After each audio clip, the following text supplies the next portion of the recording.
50 billion coffee cups end up in landfills every year in the U.S., and most paper cups can't be recycled. Newer technology allows for compostable paperboard cups made from raw materials that meet forest management standards and can still withstand boiling water. I visited a Minneapolis coffee shop at the heart of sustainable business practice.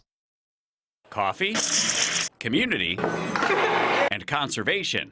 When 5-watt coffee first came onto the scene nearly a decade ago, there weren't many sustainable options for to-go coffee cups. When we first started looking into stuff, it was very few compostable partners, and it was a very expensive startup. Consumer demand for sustainable goods has increased. These businesses create products that create waste, and we can't not consume.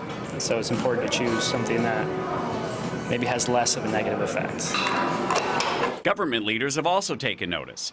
Businesses in Hennepin County producing more than a ton of trash every week have been required to compost and recycle food waste since 2020. The local government here has a lot of government programs that will help incentivize people to do this composting, or help incentivize a business to offer these services. 5-watts coffee cups are made from plant-based and tree-free bamboo. Typical single-use coffee cups are not recyclable because they're coated with plastic and are believed to be just as harmful as plastic cups.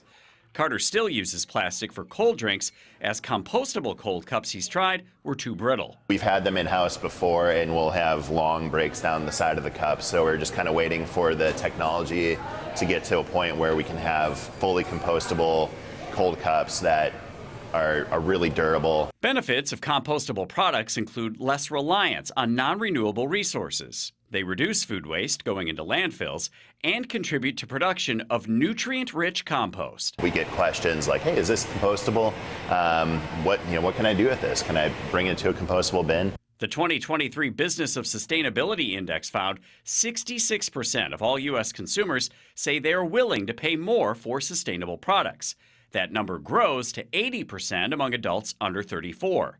Carter is happy to play his part in contributing to a better Earth, one cup at a time. It's important for us to be able to do the right thing on not only a business level, but a human level.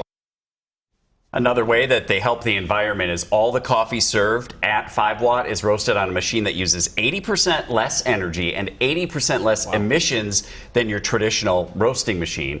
Carter is also hoping that at some point soon they'll be able to do on-site composting at the different shops in the future. And we know that's a process, composting. Some might look at it as you're adding something on top of recycling and on garbage pickup, but I mean, there's going to be less garbage. It makes a difference. Right, and it is nutritious for the soil and for the next round of coffee, in theory. I'm guilty. I did not know that some of those linings inside the cups were not compostable. I think there's a huge education piece to it, and that's what he was saying, is that oftentimes people just assume, oh, it's a paper product, that's where it needs to go, and actually it's technically trash just because of that teeny little bit of plastic that is in those cups. Unfortunate. Seems dumb, but none of us want to get burned by the coffee, so I'm glad there's somebody working on this problem to figure it out.